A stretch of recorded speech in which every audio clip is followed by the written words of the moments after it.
Bismillahirrahmanirrahim. Assalamualaikum warahmatullahi wabarakatuh. Selamat sore, salam sejahtera bagi kita semuanya. Shalom, Om Swastiastu, Namo Buddhaya, salam kebajikan.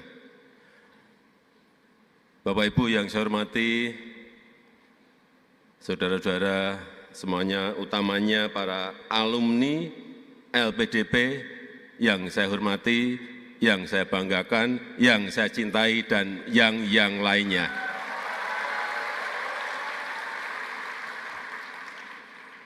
Tadi saya ingat lagi urusan podium ini loh. Ini dimulai karena peristiwa COVID, sehingga ada waktu COVID dulu ada 3 podium, di sana 1, di sini 1, di sana 1. Sekarang udah nggak ada COVID kok masih ada 2, ini untuk apa gitu loh. Tadi sebetulnya Pak Nadiem di sini pun saya nggak marah kok. Tapi Pak Menteri Pendidikan sendiri yang takut. Di sini aja, didorong ke sana jangan mau, saya pengen di sini gitu loh. Urusan podium nggak, setelah ini podium 1 aja. Jangan ada yang di sini ada kayak diskriminatif gitu.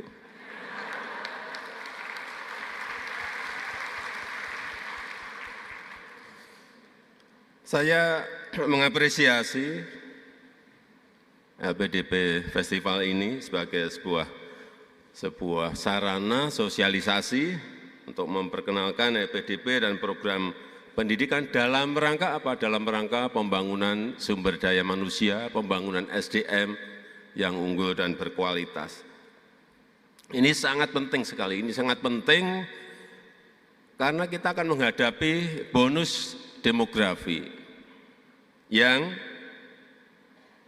nanti di tahun 2030 68,3% penduduk kita adalah penduduk usia produktif. Dan ini biasanya hanya sekali dalam sejarah peradaban sebuah negara. Hanya sekali. Tidak akan terulang lagi. Ini bisa menjadi peluang, tapi bisa juga menjadi beban. Bahkan bisa menjadi bencana kalau kita tidak bisa mengelolanya dengan baik. Tapi sore hari ini, setelah tadi Pak Nadiem, Bu Ani menyampaikan, dan saya berhadapan dengan saudara-saudara semuanya, saya optimis bahwa bonus demografi itu bisa kita manfaatkan untuk menaikkan level negara kita menjadi negara maju. Saya meyakini itu.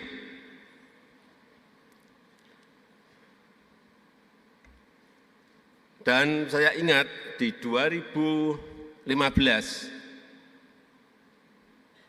di LPDP ini ada dana kurang lebih 15 triliun. Hari ini dana LPDP kita sudah 139 triliun rupiah.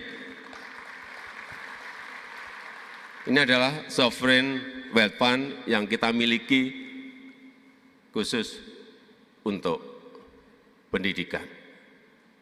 Dan sejak 2019 saya sudah perintahkan ke Bu Menteri Keuangan, minimal 1 tahun itu 20 harus dimasukkan ke LPDP, 20 masukkan ke LPDP. Punya uang banyak, masukkan LPDP. Karena SDM inilah nanti kita bisa bersaing atau tidak bisa bersaing dengan negara-negara lain. Kuncinya memang di sini. Dan kita tahu dunia saat ini berubah sangat cepat. Bio dan nanoteknologi, genome sequencing, mendisrupsi dunia kesehatan. Cloud computing, artificial intelligence, mendisrupsi dunia pendidikan. Banyak sekarang ini penemuan aneh-aneh. Kadang-kadang saya ini apa toh, saya kadang-kadang ada batu bata energi, bisa menyimpan tenaga surya, jam tangan, tenaga keringat. Ini apa? Tapi ada.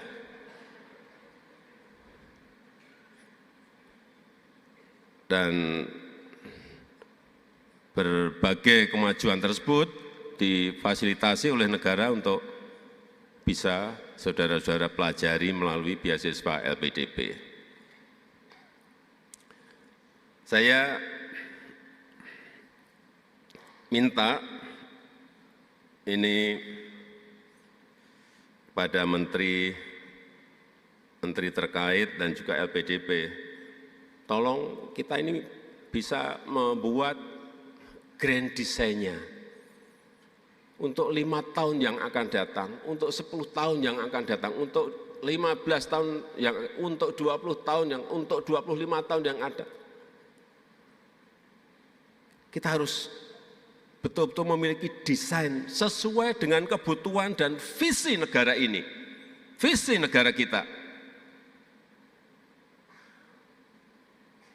Jurusan apa? Jumlahnya berapa? Bidang penelitian misalnya apa? Harus betul-betul bisa tepat sasaran. Tidak buang-buang anggaran. Saya berikan contoh sekarang.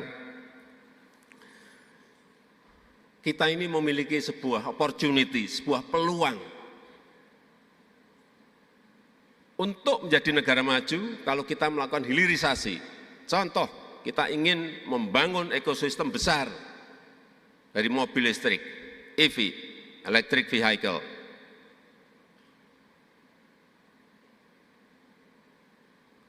Apa yang harus disiapkan oleh LPDP? Urusan nikel ore untuk jadi besi baja, kebutuhan SDM-nya apa? Harus sudah terhitung, oh yang jurusan metalurgi harus kita kebutuhannya berapa, harus itu dipenuhi.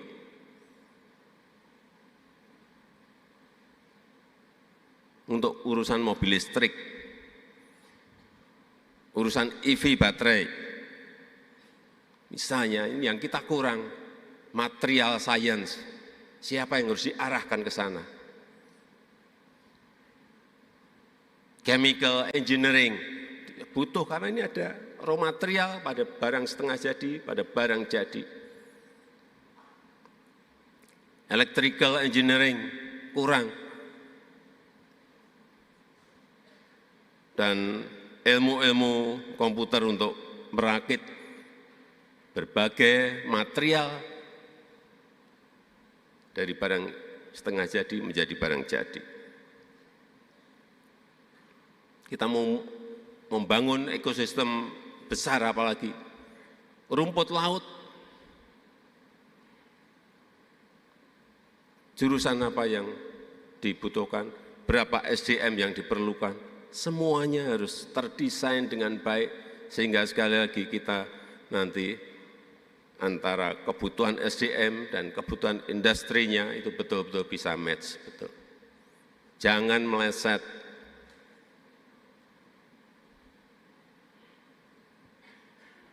Yang dibutuhkan untuk ekosistem besar electric vehicle tadi, tapi yang dikirim misalnya yang banyak dari Pak Menteri Agama,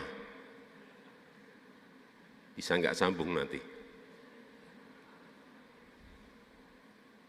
Hati-hati, ini apa yang berkaitan dengan LPDP.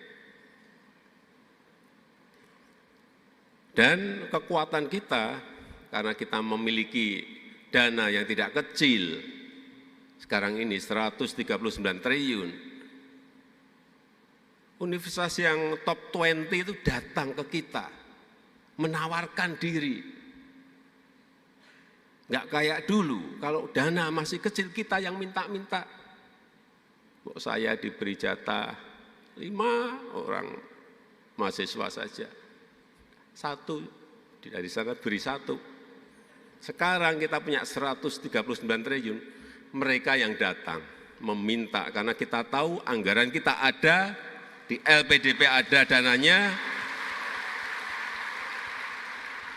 Dan angka 139 triliun itu bukan angka kecil, bukan angka kecil.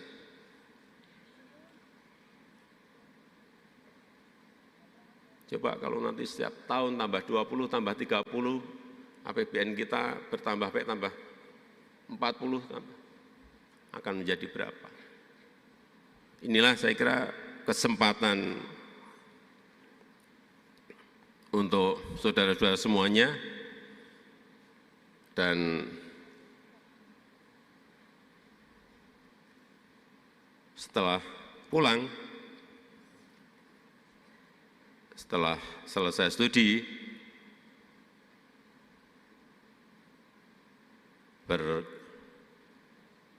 berkaryalah. Ilmunya jangan diendapkan untuk diri sendiri. Dan yang paling penting saya titip, pulang. Pulang.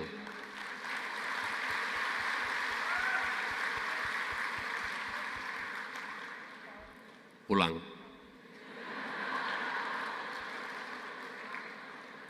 Meskipun gaji di sini mungkin lebih rendah sedikit, tetap pulang. Meskipun mungkin fasilitas enak di negara lain, tetap pulang. Karena negara kita saat ini sangat membutuhkan anak-anak muda yang memiliki pemikiran, yang memiliki visi ke depan yang lebih baik. Dan kita memang kurang SDM yang seperti itu. Dan terakhir, ini saya ulang di mana-mana, dalam 13 tahun ke depan, ini adalah saat yang sangat menentukan negara kita ini bisa melompat menjadi negara maju atau tidak.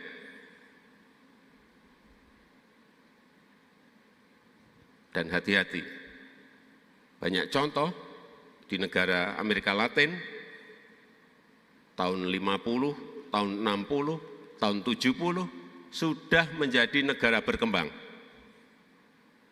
Tapi sampai saat ini masih tetap menjadi negara berkembang. Karena tidak bisa memanfaatkan opportunity, tidak bisa memanfaatkan peluang yang diberikan. Kita dalam 13 tahun ini berarti kurang lebih sampai 2038 diberikan peluang itu untuk bisa masuk menjadi negara maju. Bisa atau tidak, ya tergantung kita sendiri. Tetapi menurut saya kepemimpinan di 2024, kepemimpinan di 2029, kepemimpinan di 2034 menjadi akan sangat menentukan. Negara ini bisa maju atau tidak maju.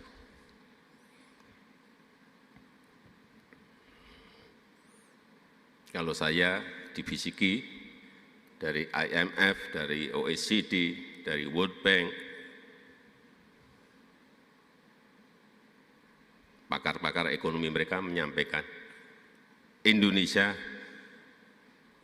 bisa menjadi 5 besar negara dengan GDP tertinggi di dunia.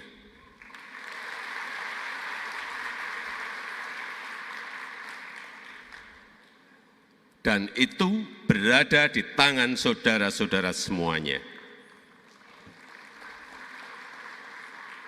Kok kelihatannya tepuk tangannya takut.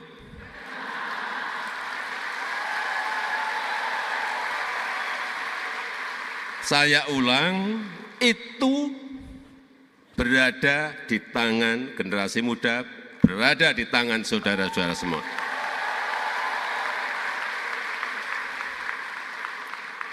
(2024, 2029, 2034). Kepemimpinan nasional sangat penting sekali untuk bisa kita menapak maju atau tidak maju.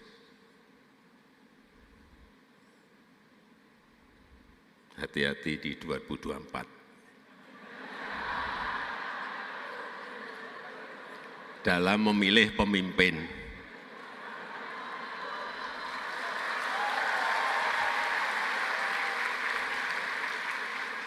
Tapi kedaulatan ada di tangan rakyat.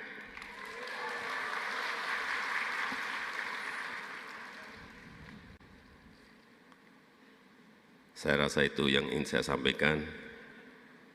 Terima kasih. Wassalamualaikum warahmatullahi wabarakatuh.